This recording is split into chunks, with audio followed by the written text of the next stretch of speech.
Dear students, अपने previous video में हमने ल्यूब्रिकेंट और फंक्शंस ऑफ ल्यूब्रिकेंट स्टडी किए थे। आज के वीडियो में हम देखेंगे lubrication and mechanism of lubrication. So what is lubrication? The process of applying lubricant between moving surfaces to reduce friction, to reduce wear and tear is known as lubrication. तो lubricant को जब भी हम moving surfaces के बीच में apply करते हैं जिसकी वजह से फ्रिक्शन रिड्यूस होता है, तो ये ल्यूब्रिकेंट को अप्लाई करने की जो प्रोसेस होती है वो ल्यूब्रिकेशन कहलाती है। There are 3 types of mechanism which are suggested for lubrication. First one is fluid film mechanism of lubrication, और thick film mechanism of lubrication, और hydrodynamic mechanism of lubrication.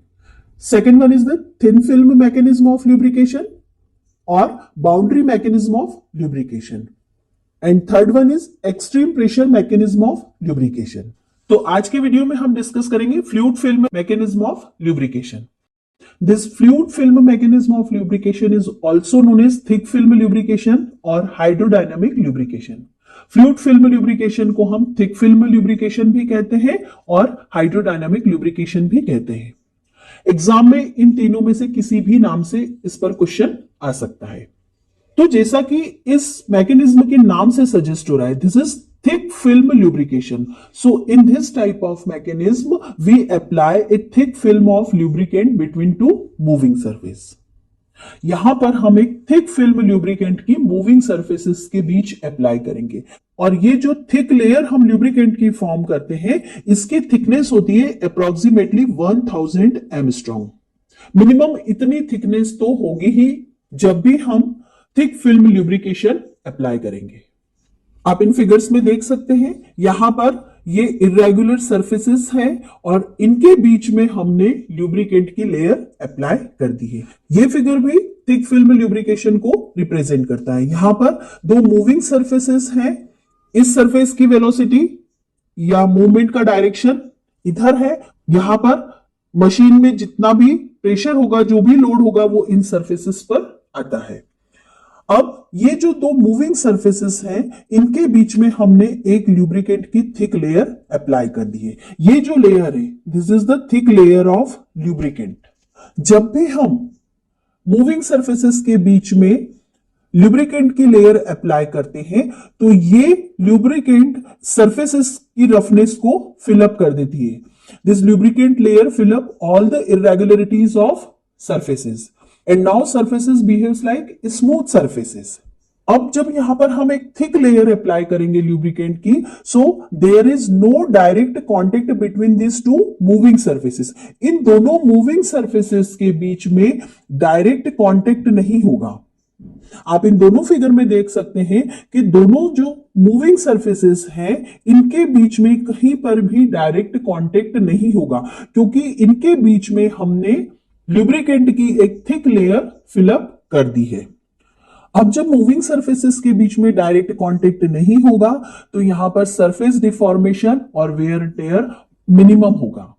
Thick film lubrication के case में welded junction formation भी बहुत ही rarely होता है या नहीं होता है, क्योंकि यहां पर मूविंग मेटेलिक सरफेसेस के बीच में डायरेक्ट कांटेक्ट नहीं है।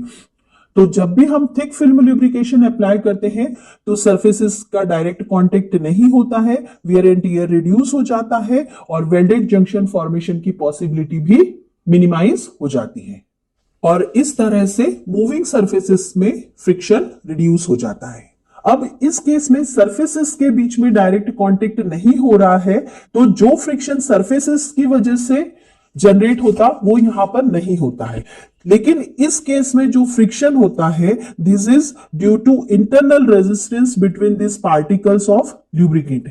यहां पर ये जो ल्यूब्रिकेंट के पार्टिकल हैं इनके विस्कोसिटी की वजह से जो इंटरनल रेजिस्टेंस होता है मूवमेंट के अगेंस्ट, उसकी वजह से फ्रिक्शन यहां पर जनरेट होता है।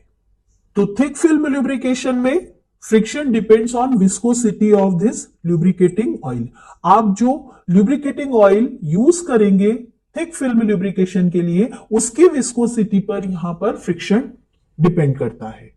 अगर मूविंग सरफेसेस के बीच में लो विस्कोसिटी ऑयल यूज किया गया है या थिन ऑयल यूज किया गया है तो मिनिमम फ्रिक्शन जनरेट होगा। लेकिन अगर हम यहां पर मूविंग सरफेसेस के बीच में विस्कस ऑयल यूज करेंगे, थिक ऑयल यूज करेंगे, तो यहां पर मैक्सिमम फ्रिक्शन होगा, क्योंकि विस्कोसिटी ज्यादा होगी तो इजीली मूवमेंट नहीं हो पाएगा। यहां पर पार्टिकल्स का इंटरनल रेजिस्टेंस विस्कस ऑयल के केस में ज्यादा होगा, तो लुब्रिकेंट की विस्कोसिटी की वजह से फ्रिक्शन भी ज्यादा होगा।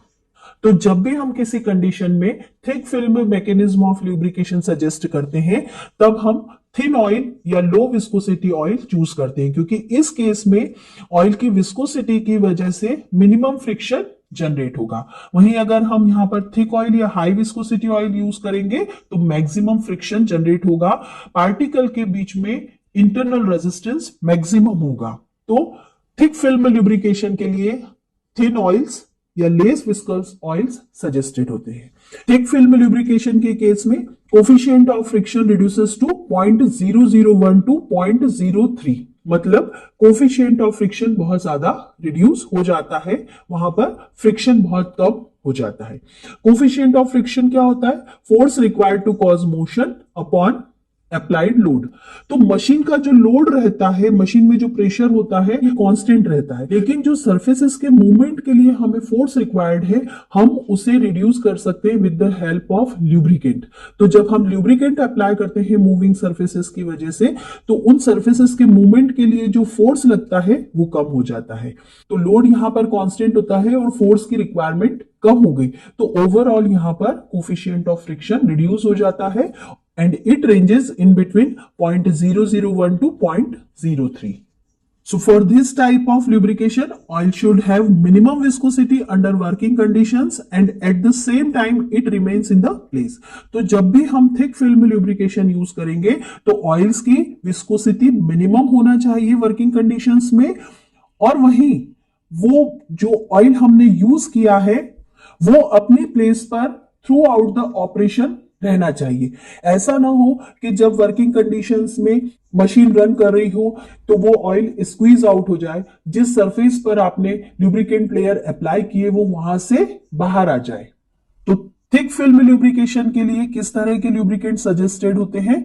तो यहां पर मेनली हाइड्रोकार्बन ऑयल्स यूज किए जाते हैं and these hydrocarbon oils are blended with some additives. मतलब ये हाइड्रोकार्बन ऑयल की हम ब्लेंडिंग करते हैं कुछ एडिटिव्स के साथ। कुछ एडिटिव्स को इन हाइड्रोकार्बन ऑयल में मिक्स किया जाता है। ये एडिटिव्स होते हैं जैसे एंटीऑक्सीडेंट, ये हाई टेम्परेचर पर ऑक्सीडेशन को प्रिवेंट करेंगे। Oiliness carrier to improve stickiness, यहां पर हम ऑयलीनेस कैरियर यूज करते हैं और ये ऑयलीनेस कैरियर हाइड्रोकार्बन ऑयल की स्टिकीनेस को बढ़ाते हैं। क्योंकि यहां पर हमें लेस विस्कस ऑयल यूज करना है, तो अगर उस ऑयल में स्टिकीनेस नहीं होगी तो वो जिस सरफेस पर हम अप्लाई करने वाले हैं उस सरफेस से वो स्क्वीज आउट हो जाएगा। लेकिन अगर हमने उसमें ऑयलीनेस कैरियर ऐड करे हैं तो ये हाइड्रोकार्बन ऑयल या ये लुब्रिकेटिंग ऑयल सरफेस पर स्टिक रहेगा, सरफेस पर लगा हुआ रहेगा, क्योंकि इसकी स्टिकीनेस हमने इंप्रूव कर दी है। इसके अलावा यहां पर लॉन्ग चेन पॉलीमर भी एज एन एडिटिव यूज किए जाते हैं। ये long chain polymer through out working condition lubricating oil की विस्कोसिटी को मेंटेन करते हैं, क्योंकि यहां पर हम थिन ऑयल यूज करते हैं और जब मशीन वर्क करती है तो उसमें टेम्परेचर इंक्रीज होता है और टेम्परेचर इंक्रीज होने पर विस्कोसिटी डिक्रीज हो जाती है। तो वैसे ही हम यहां पर थिन ऑयल यूज कर रहे हैं और उनकी अगर विस्कोसिटी टेम्परेचर इंक्रीज होने पर वर्किंग कंडीशन में और डिक्रीज हो जाएगी तो वो एज ए ल्यूब्रिकेंट बिहेव नहीं करेंगे और उस ल्यूब्रिकेंट की लेयर अपनी प्लेस पर परसिस्ट नहीं करेगी। तो through out working condition, through out operation viscosity को मेंटेन करना बहुत जरूरी है। तो विस्कोसिटी को मेंटेन करने के लिए हाइड्रोकार्बन ऑयल में लॉन्ग चेन पॉलीमर्स ऐड किए जाते हैं। तो जब during the operation temperature increase भी हो जाएगा तब भी इन पॉलीमर्स की वजह से लुब्रिकेटिंग ऑयल की विस्कोसिटी मेंटेन रहेगी, वो रिड्यूस नहीं होगी। अब हम देखते हैं कि थिक फिल्म लुब्रिकेशन को हम कहां पर अप्लाई करते हैं। Thick film lubrication generally high speed और लो प्रेशर की कंडीशन में यूज किया जाता है। तो thick film lubrication light machines में यूज किया जाता है या बहुत फास्ट मूविंग मशीन्स में यूज किया जाता है।